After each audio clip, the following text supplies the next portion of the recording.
Unleash your inner history buff as we take you on an epic time-traveling adventure. In today's video, we'll journey back through the ages, unearthing hidden history and fascinating tales that shaped our world. Whether you're a history buff or just curious, this adventure promises to expand your horizon. Sit back and enjoy an adventure with the lads on the trails.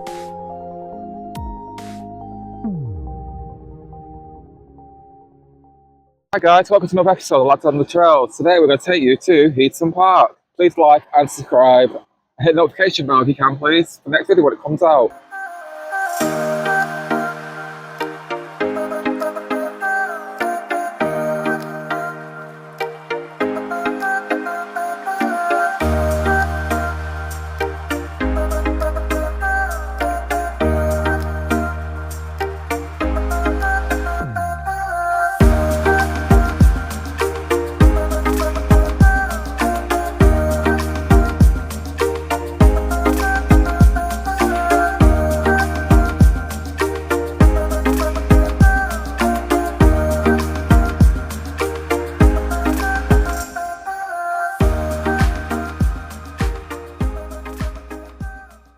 So yeah, we brought you to Heaton Hall. Now this was actually owned by the Holland family in the Middle Ages. There's quite a bit of history to this really. Yeah, so Heaton Hall, it was in 1684. So John Egerton, I think he was called, if I remember correctly. He married Elizabeth Holland. Like I say, the hall belonged to the Hollands in the first place. So obviously when they got married, it went over to the Egertons family. And in 1772, Sir Thomas actually commissioned an architect called James Wyatt to design a new home. So when James was actually commissioned to build this new house, he was only young, he was only 26. And this was the first ever country manor house, if you like, what he had ever built. He was very known in the architectural world of being inventive and stuff like that. So yeah, this was his first ever one, and at the age of 26.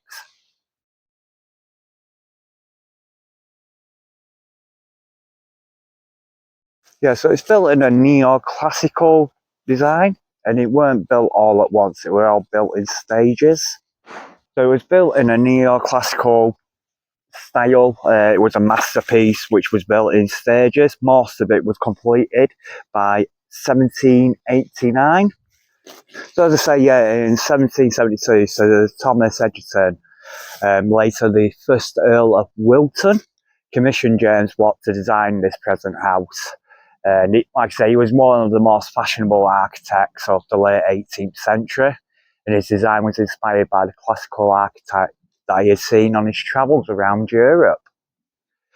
Now, the second Earl and his wife, Lady Mary, were great socialists and held lively parties here, so you can imagine how their parties would have been grand, wouldn't they? And that was in the early 1800s, if I remember correctly. And during this period, many notable people visited Heaton Hall, including the Duke of Wellington and the actress Fanny Kimball. Now, inside the hall is obviously very lavishly decorated and fashionable furnishings, reflecting the typical taste of a wealthy 18th century person. Okay, so what we're seeing here is the orangery. Now, this was added to the house by the second Earl of Walton. It was probably built for his wife, and that was Lady Mary Stanley.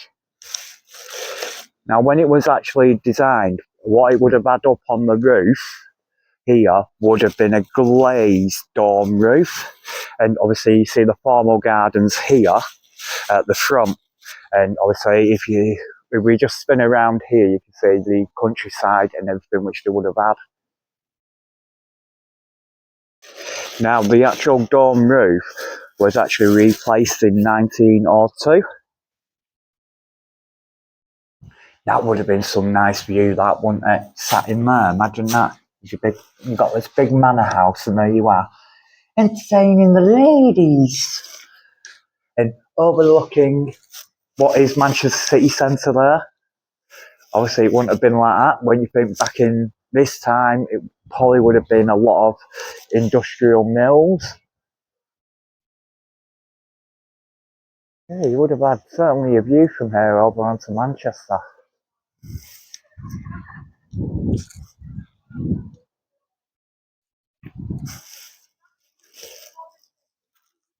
I wonder whether they're actually going to replace this and bring it back.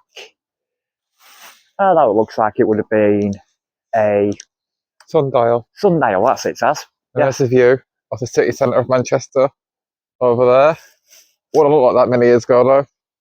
No, it would have been all mills, I reckon, like chimneys and stuff, wouldn't it? If someone correct me as well, did this used to be a tea room at one point? Yes, it did used to be a tea room here. That's what it was actually opened as later on. It was opened, it was when Manchester City Council took it, purchased it. They actually turned this into a tea rooms. Look at that, everyone. Just think how fancy it would have been. The grandeur of it as well. Imagine like the ornate furniture, and it probably would have been parquet flooring and. It's because of the parlour games he played here. Well, like I say, he probably built it for his wife. That was weird. I just heard a noise then, like something pushing at the window. Is it Lady Mary? Now, apart from obviously the orangery in the house and stuff, basically here they used to hold the Heaton races, it was called. Now the races actually ran all around the park, along to the boating lake and all the way around, and we'll show you the boating lake shortly. And basically in 1839, I think it was, it actually moved from here to Aintree in Liverpool, and that is what's now known as the Grand National. Now, Lord Wilton in the 19th century, basically around here they were building the railways. Now, the railway, he was opposed to it coming through his land, so he didn't want all this beautiful countryside here ruined. So he went, no, I don't want you coming through my land. So basically the railway stopped short of here at Heaton Park. And it was then, obviously, new avenues were looked at, what they could do and stuff like that. And what they decided to do was actually build a tunnel underneath the park. So underneath, if you travel on the Metro Link these days, you come through the big long tunnel coming into Heaton Park, and that is actually running all underneath this park here. So like I say, yeah, they built underneath the park itself. Now the actual station and tunnel opened in 1879. Now, Lord Wilton, obviously after all this with the railways, he decided to put this place up on the market and the park. So he was selling the house and the park. As you can imagine, not many people were happy about that. And like pressure group was formed. And that pressure group was forcing Manchester City Council to buy this place because there was actually property developers interested in buying this. So when you think, if property developers have bought this, would this have turned into a mill? Or would it have turned into a housing development? Now in 1902, this actually opened to the public as a park. The house, I believe, just didn't open as such. Now, when the council bought this place, obviously Lord wanted to sell it as a whole package, so all the furniture which was inside this place, he wanted it sold for that, but the council weren't interested in that. So all this stuff, personal aspects, everything like that, they was actually sold at another auction. Now what's really ironic with this is when the council purchased it, they didn't see it as anything architectural or historically significant. They didn't see any significance to it. Which I think is crazy considering the history what was here.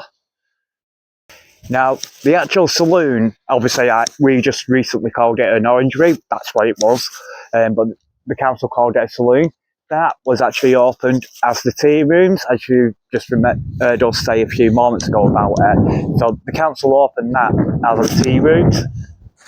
Another interesting fact here at Heaton Park is that during the First World War, This actually became a training camp for the Pounds Battalion of the Manchester Regiment. Also, the hall here, what that actually became was a military hospital. Now, in the Second World War, the park was used again, and this time it was used by the Royal Air Force. And what they actually did here was train over 133,000 men. And what they also did here was they actually built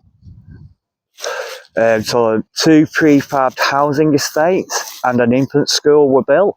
Now, the actual homes, I remember right, were destroyed in the 1960s. Well, I say destroyed, demolitioned. And the school, that was actually still here in 2012, if I remember rightly. And it was used by the council, but then obviously they demolitioned it afterwards, which is a bit of a shame, really. Because that would have been nice to still sit here, because obviously the military history to the whole. So it's got key significance, this place. So yeah, we've actually just discovered this, and this is actually to commemorate the 133,516 aircrew cadets who were stationed at Heaton Park during World War II, en route overseas for flying training. And that's what that plaque is for, everybody. Now, Heaton Hall is actually been listed as a Grade 1 property since 1952. And it's also been called the finest house of its period in Lancashire. And like I say, so yeah, it was been called the finest house of its period in Lancashire. And along with its staterooms, which it would have had, it also had a library, a music room, a dining room, and upstairs there was rooms as well. And I'm trying to remember what they were called. And basically that was fine art up there, you know, paintings and everything like that.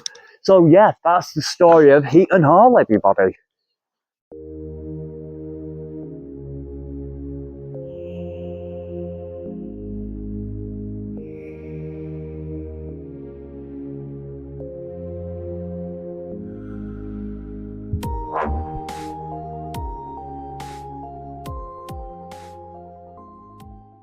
Welcome to Spooky Corner. I'm going to give you some stories about Heaton Hall and the stories that people have told and spoke about over the years. There's 12 ghosts here, but only found 3. There's the headless woman, the nurses who stand at the window, because it was used as a wartime as a hospital, but at night people see nurses stand at the window. A girl called Alice haunts Heaton Hall. She's the most documented story of Heaton Hall. She's meant to roam the corridors, child laughter, the child laughing at night. Have you seen Alice? Do you want to know about Alice? Do you know any more stories about Heaton Hall? Or is there something you know more about Heaton Hall?